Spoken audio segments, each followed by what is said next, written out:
All right. Hi, everyone. This is Gage Allen. I'm the writer, director, and cinematographer, capture artist, and editor for Monster Hunter Echo. That was my little short film that I made.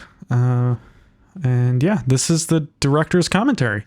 So we're doing more of these for the various projects that a lot of you have been requesting more behind the scenes stuff on. And I thought this would be a fun way. I'd been wanting to do these for months.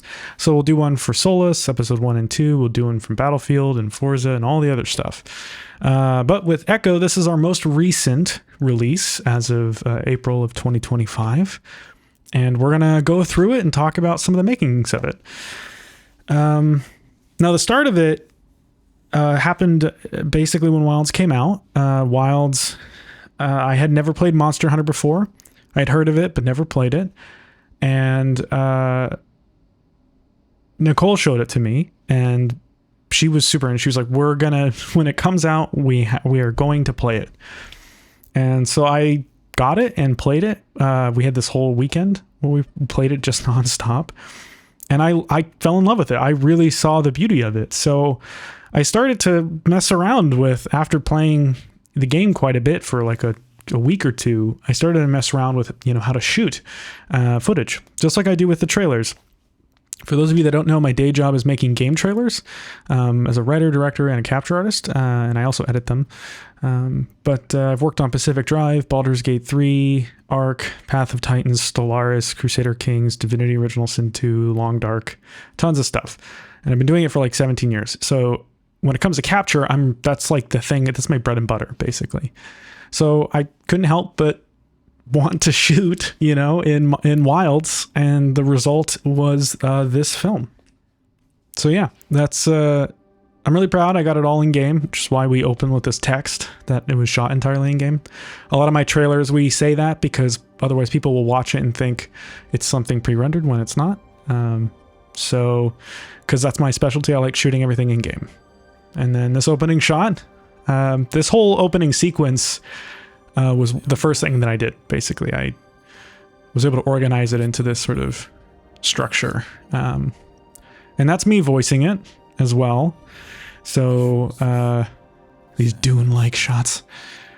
I decided to voice it because the character I had in mind was very soft-spoken, which is kind of how I am, if you can't tell, and has a level of like empathy and intimacy with the voice, and that felt appropriate to what I could do. The Chatacabra. I was following him around, and he just sat and was like watching the view, and I was like, you look so cool. I got close to all these birds. I've been really proud with both the movement of the cameras and just the cinematography. I feel like it's some of the best stuff. Just the way things are framed, I really tried to pay attention to that. People asking like how I shot it, I just pointed and shot. With my capture, I just I do it by hand, so I'm controlling the camera in real time. I don't use splines, I don't use anything like that. Not every game even has splines. But I don't know, I have a really good eye when it comes to cinematography, and I know I understand motion really well, and especially motion in editing. But yeah, God, that last shot was great.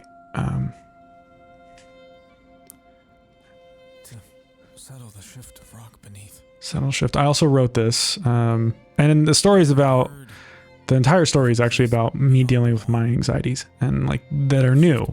I started having anxiety attacks about a year ago, and they haven't stopped. And so this whole story is about the whole shifting of rock beneath is the representation that I'm talking about with anxiety and trying to discover myself and understand what's happening. But then there's like this surface story about hunters and all that kind of stuff, but that's like the deeper story. I found it.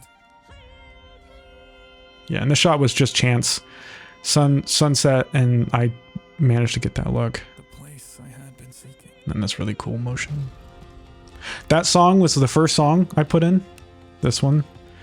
This shot, I am really proud. This one, anyone who's a cinematography nerd has pointed this out, this particular one. This one long tracking shot that goes from an exterior to an interior player space. There are no hidden cuts. This is actually one shot. I did do this in real time. And yeah, there's no tricks to this. That's actually what I did. The RE engine's very specific in how it likes to render things. So there were some things I had to do, some weird things to make sure when we get into the space, everything's rendered already. It's not like weird pop-ins or whatever. So I had some tricks there that I had to like basically come up with, techniques I had to create to get some of these shots. But, you know, and that's just normal job stuff. And then, yeah, this very, very cinema-esque shot here. Yeah, this whole sequence was the first thing I made, and I felt, you know, I'd wanted to tell that story about anxiety and conquering it and what it's like and the truth behind it, and this entire storyline came to mind, so I made it. And yeah, we have a lot of these shots that are just, you know, living with nature. And I wanted to do a big nature documentary-esque thing, like my Battlefield film, where it's like kind of this overview. So after this whole sequence, I slotted in. So I managed to get kind of everything I wanted to do in Wilds in this film. And that's my character. That right there, I didn't change it for the film. That is just that I got this armor and I custom colored it and got, you know, all this, the charge blade. I'm like, I love this guy. This is, and then I decided to do the film. So I just kind of built it around the look. Days among the wilds. Yeah. I found a village built within the stone spires. The village is good stuff. People who had found balance. I thought this whole village sequence made sense for him as like his pit stop, right? Like this is the place he had heard about, who'd achieved balance, and his goal is balance. He's trying to understand the shadows within him and why they're shifting so much, and he's uncomfortable with that change inside. And so yeah, there's this whole thing about like meeting with the elder, and that's probably one of my favorite shots right there. I feel really proud of that. Seeing the moonlight coming through. Who was kind enough to see The game just looks so good. It's ridiculous. seek to enlighten with knowledge. Yeah. She told me of their concept of Totakinara. That's Means oneness with all. The air, the water, the ash. that Totakinara thing is not from the game. I came up with that. Village is not unlike lungs, All of this. following a cycle of change. But it's not like super different. Like the game talks about balance. For anyone. Only the motion of wave that you follow will grant you the peace you seek. Learn to let the current of And this part guide you. where like when he talks about like what the elder says, Needed to learn how to hear. we actually had voiced. So Avalon Penrose, who voices Enora, you might have known her as Majira in Hades, and she's in Fallout 76, and she's a friend, and we've worked together. She was in Solus as well, which was another project of mine. She voiced the elder originally, and I realized it felt weird to have the elder pop in so early and like with another voice, so I just decided to keep it with Echo talking about it. It was hard at first. I didn't really understand what I should be looking for. Yeah, and that night shot is one of the first shots I got, just kind of exploring. Lie down and look up at the stars. I feel really proud of this. Is where the feeling hits me. And every morning, I wonder. I would wander. It's just such a personal start to the journey. Past, And I always get a little emotional. I cry a lot when I make stuff. and finally learning to open my But I don't know if you see this right here. We went from kind of a smaller widescreen ratio to a full 16:9.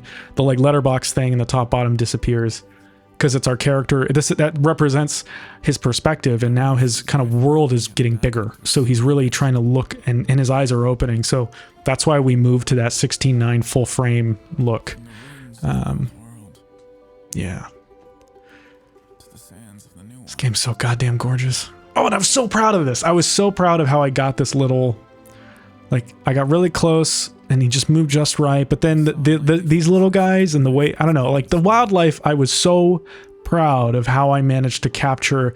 And I didn't spend like months. I did this in 2 weeks. Like I just observed, and Groups and then like this whole sequence I was really proud of. And like my favorite shot too, this one, I'm so happy with how that turned out. And then obviously, I think everyone's favorite part's the Scarlet Forest scene. I originally, when making these, I Crossing the vines of an ancient shot so much Scarlet Forest and Windward Plains, I thought, man, I need to make like a sequel. The movie's going to be too long. It's going to be more than 20 minutes. I didn't want to do more than 20. So I'm just going to save the other two. And I was like, no, go in and see if you can make the film bigger and stretch a larger. And so I managed to get all the locations in. And I'm so glad I did, because I got to keep all this footage. Like this really big, long shot to go through the vines. All by hand, like real time. There is no... I'm not like scripting anything. So...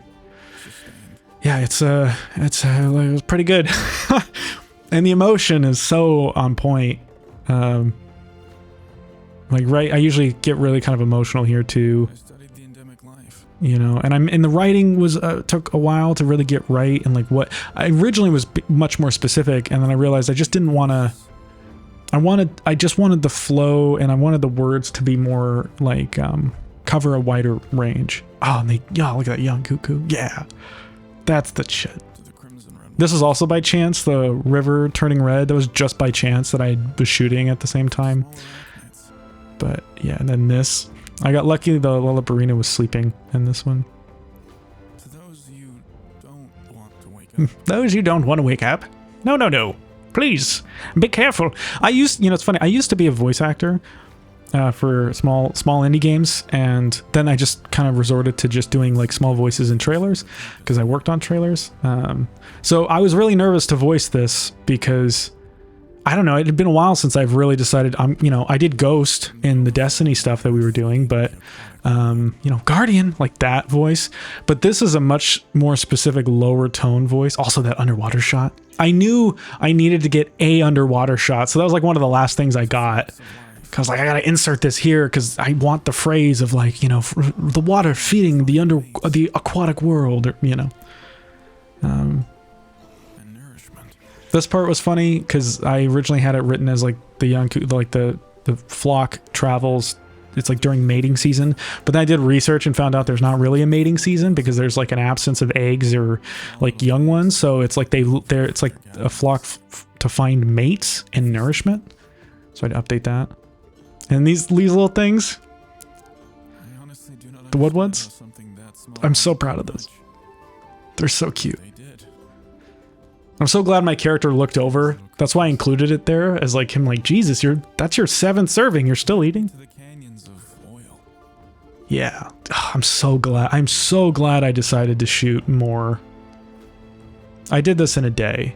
I shot all of the oil well basin in, well, less than a day, but I got all this footage. That's another good line I'm proud of. Red Rivers turned to black wells. That's my morning voice, by the way. Like, it's only in the mornings I can do that kind of the red rivers turned to black wells. It kind of sound. And so if I didn't record things early enough, I lost it. And I'm like, God damn it. I had to time when I could record my voice, because what you're hearing is basically my morning voice. Just like a lower tone. And a bit of a softer approach, but this blew my mind. I didn't catch it early enough, but he goes and kills that thing and his face turns into like a hammer, and then he goes and eats it. I was amazed at how much of the world I was able to shoot. And this next one too, this turf war, I'm so proud of this because these two are fighting, and then you see the two in the back are fighting at the same time, and then he squeezes the sacks of the fucking Rompompolo and throws him, and we pass by the body to see obviously the legend, right? That's just why I put a shot there, because that was cool. But yeah, he flew in or she flew in and then started eating the bodies. And it was just a cool moment, and this music's also not from the game. We licensed all of this because I wanted the tone to be very specific, and this felt very fitting. That's this like underwater, you have a waterfall of vines and then a waterfall of oil. I thought that was a really nice shot. But yeah, some great stuff in this. systems underground. But shots like this is kind of what I mean. Like I just have I have a natural eye for composition. But it's not just when you shoot video, like when you're shooting capture like this, it's not, you not only have to have really good composition skills, you have to have a really good understanding of motion, how things are moving, how the camera's moving, how to make it not feel digital, you know, and also improvise like in real time. There's so many shots of these is because I noticed something and kept the camera move going smoothly, and then I adjusted it like enough so that it's usable to see something else, because I had a prediction that an action was gonna lead somewhere, and I have a really good intuition with that now. I mean, games, I feel like I can really feel the soul of a game. I've worked on so many, and I can extract really good footage, and the game it's very giving, and it. Like this whole part I'm so proud of that too. I worked so hard on getting the city shot to feel right with the music. And then this sequence here when the silhouetted people. I really wanted to get all the seasons in too. The beetle, my favorite beetle. Look at him push the ball. From the smallest beetle. From the smallest beetle. To the largest star. Yeah, good stuff. Humans bending metal and rock to their will. But yeah, this is all about realizing the world is a lot bigger, and everything around you is in a constant state of change, and realizing that people thrive on the change. And the white cliffs. Because, you know, I think my anxiety is about change sometimes. So it was kind of a discovery of like, man, like time never stops, and I have to be more comfortable with that. Oh, and this is another really good. And quiet.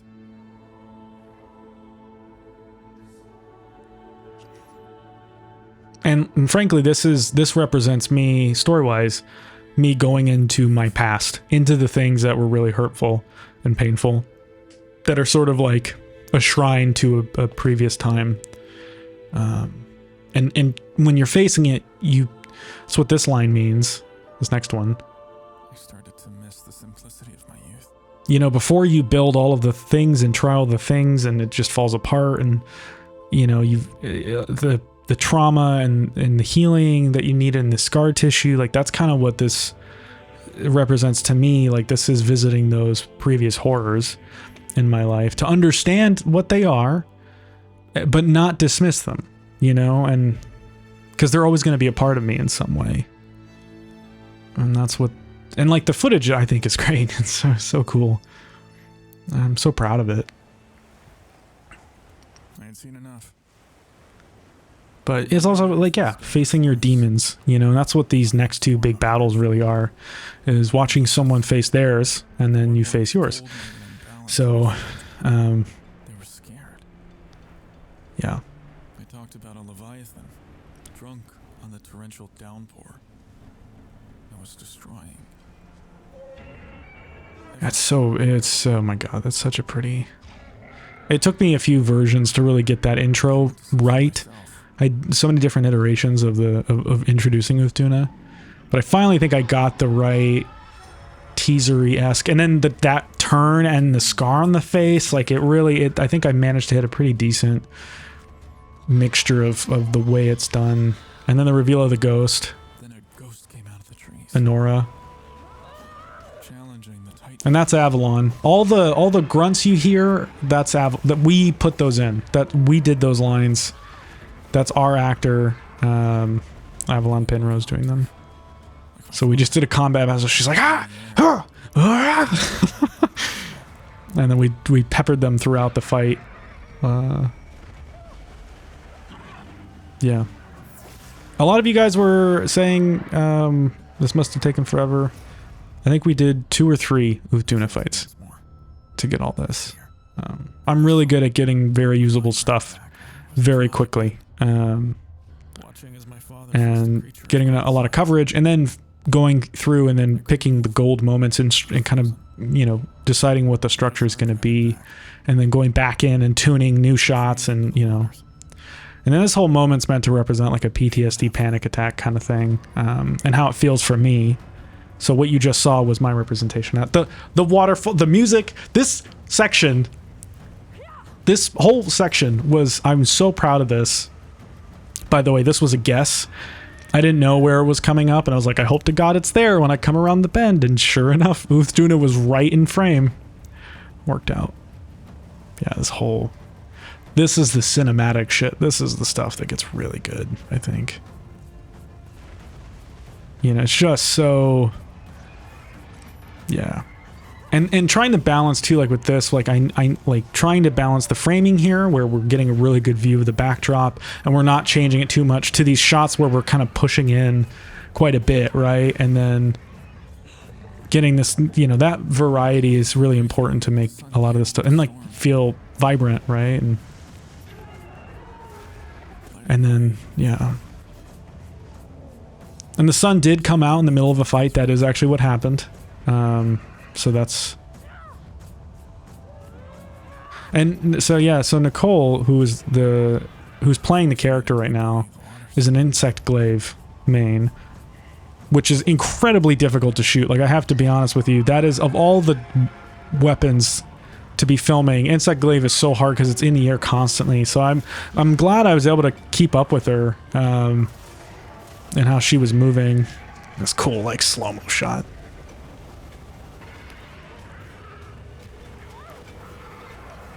But yeah, I never was like 100% happy with this fight though. I always felt like there was some parts of it I really wish I changed. And just absolutely decks him. And I love the like over-exaggerated scream here. Ah, I'm dying. But when that shot happened, she was like, do you want to pull down the debris? I'm like, yes, do it. And then as the camera's coming in, I was keeping it framed nicely and I was like, don't move. And then I got these shots right after. Again, just purely by being in the right place and kind of guessing what was going to happen. That's when we met. So, yeah, that's such a cool fight. And then we have this whole, like, sequence now to kind of release a lot of the tension because we had so much buildup, you know? We had all this nature documentary was very emotional, and then we come to this big fight, and then we're watching the fight, and then now we're hearing about kind of the catch up a little bit. And this part was kind of an interesting just experiment for me to be like, well, I'd like Echo to be the one talking about, well, she said this and then I said that, and then have a section where she talks. And I, you know, just picking what those lines were. But you're kind of observing someone face their own demons. And then,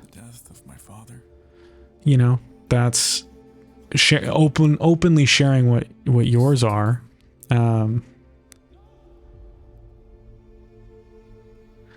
And Ray Dow in this film represents what I think is one of the more traumatic, difficult things that happened to me like a year ago that I think caused a lot of the anxiety stuff. So, to face your fears. Oh, Avalon. Stare into the eye of what did this to you. So good.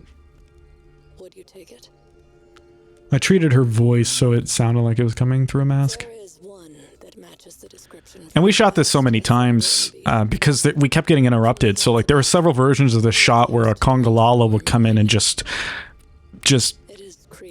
farts all over us in the middle of a shot or something. So because we're right in the middle of a path where a lot of them walked. You're welcome to join me, but you should also know.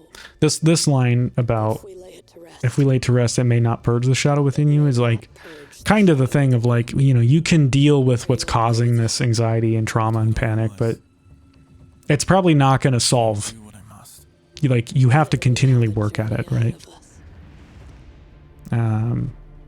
So yeah, we have this cool little montage. She took me to the guild.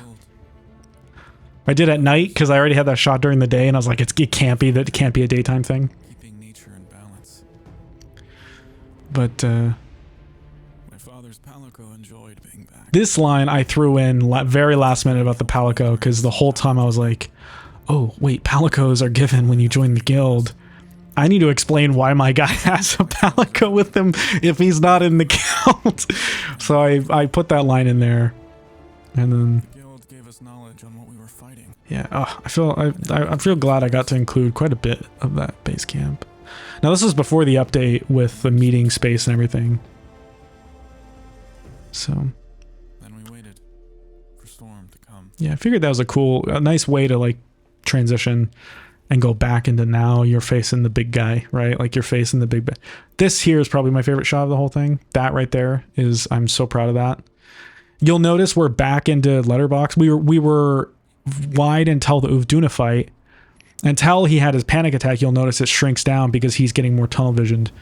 And now that he's getting ready to face this creature, it's still tunnel visioned. You know, Echo is still kind of got blinders on a little bit. His eyes aren't as open. So that's why everything's framed the way it is now. You'll notice it's a little bit more compressed. But yeah, that storm transition took a while. I had to wait a while for that. And then this is Anora trying to catch up. The world fell away. This is, yeah, Echo obsessed. God shaped in the dark and pursued it. That's why he's also being shown in slow motion, but Anora's shown in normal speed to represent the difference. She's much more aware of her surroundings. Echo is not. He is full-blown focused on following the silhouette. And this shot's ridiculous. I was so fortunate that turned out the way it did. I called out for it to face. So notice it's compressed. It's a tighter shot. Boom, full screen. We're in wide, kind of like 16:9 now. And I wanted the reveal to be terrifying, you know?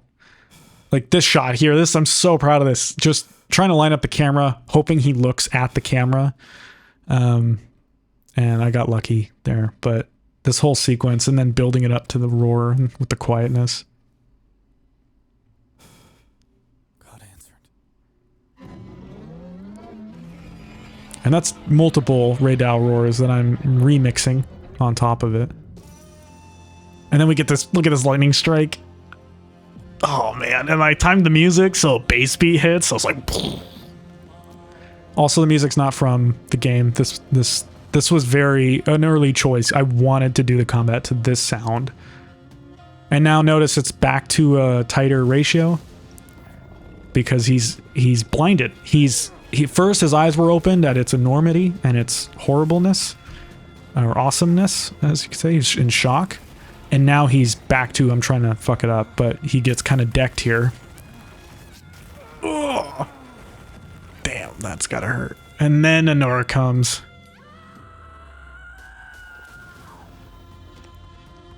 Yeah. It is kind of, I'm really happy I managed to get, like, look at this land. I can't believe I got that and kept it in frame and moved the camera around the way I did, but it is insect glaive mounting on Ray Dow is not easy to make look cool. that was not the easiest to do.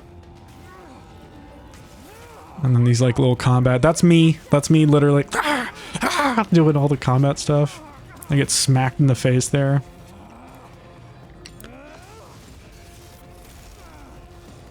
Yeah, took a shot to the face here.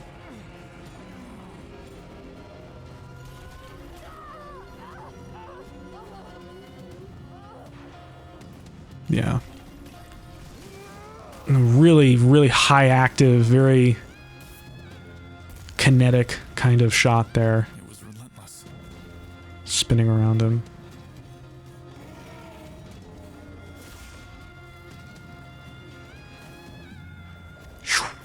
And he takes off. It took off. But we followed. Yeah. And it just builds. And now, so the whole idea is that Ray Dow is kind of that thing within me, right? And this is me having to venture really deep inside of myself to deal with it. That's what this part kind of represents. At least I think it does. Like, I think a lot of this was subconscious as I'm working, and then I'm like, God damn, okay, that makes sense. But I think this is literally trying to journey into the deepest parts of yourself to face a thing that has caused you pain and is going to continue causing that pain unless you deal with it. But the pain, it's going to take a long time to heal from afterwards. So now there's this like internal battle going on, and just getting absolutely decked because you're in its home territory now. It sort of carved itself a home inside of your soul. But also it's just Ray Dow and it's super cool. Like, you know, like it's just so.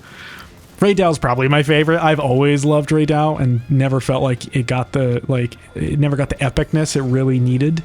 And this was kind of my way to be like, yeah, let's make it super scary and badass and just super awesome. You know, and yeah, all the landing shots.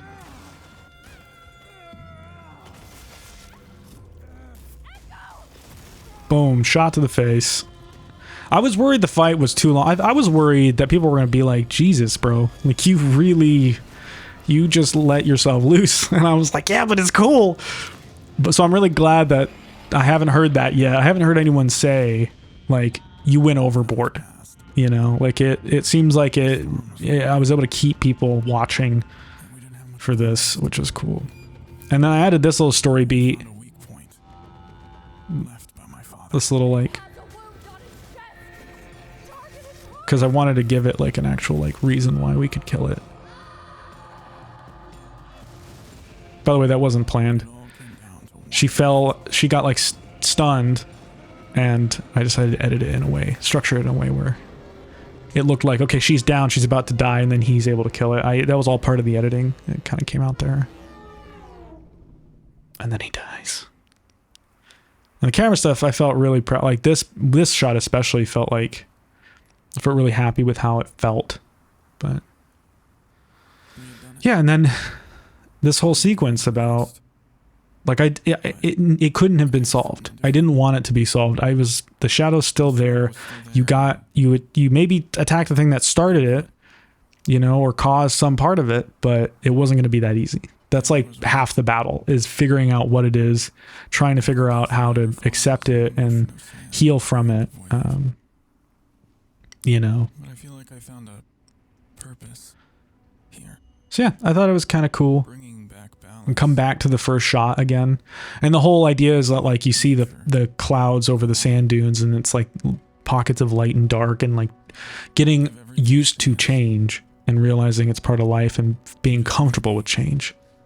And now you notice we're also, ever since he kills the Ray Dow, it's back to 16:9 wide again, because his perspective's opened back up. So you can go back and watch and see that I think I adhere to that pretty well. So now it's just full 16:9 in ratio. And then this last shot right before the sun comes up. I accepted. Yeah. And I did that because I might do another. I had that little last bit of like, I accepted into the guild, because I was like, I loved making this and it was so fun. I want to do more. And I do actually really want to do more. So, yeah, I left it open in case I want to do another one. And in the credits, I put all these shots in because they didn't make it into the cut. And there's so much footage I still haven't been able to show. But, yeah, so I felt pretty happy with it. Avalon killed it as Anora, and all the combat stuff. And, I was really nervous. It had been a long time since I'd done combat stuff for a game, so it was nice to see that people seemed to enjoy the VO. And yeah, it was just Nicole and I doing the acting stuff. See, this is the full version of that shot. It runs over to the right, and then I had a feeling that I should keep going, and sure enough, it changed direction and went right into the shot and gave me that kind of like perfect structure. Shanae, our producer. But no, the film this came together really well, really fast. Music by a ton of different artists that we licensed. And then we have 2 tracks from the game in there. There's the one over the Kunafa Village. That's one of the songs from the game. And then we have the theme song here at the end. Because I felt like that would be a really good way to sort of bring it full circle. Like, okay, now you're a part of the guild. Cool. Now the theme song plays. You know, it's kind of like the beginning of another chapter. And yeah. So that was Monster Hunter Echo. I really appreciated all the comments and how passionate you guys have been about this, and telling me how much you, like those of you who really connected with the story or with the nature side of this or any of that. Like, I really appreciate it. And yeah, it was a real blast. I loved sinking my teeth into this game, you know, during the time that I had. So I hope it helps. Also, yeah, no AI was used in the making of this film. So it's written by people and voiced by people. So yeah, thank you so much for telling me all your favorite parts, all the things you enjoyed. When I finished this, I thought it was okay. I wasn't sold that I did good on this for a bit, and then I released it, and it when it came out, I basically felt like a giant failure. So it was really funny because I was telling Nicole, I was like, I botched it. Like, I completely botched this.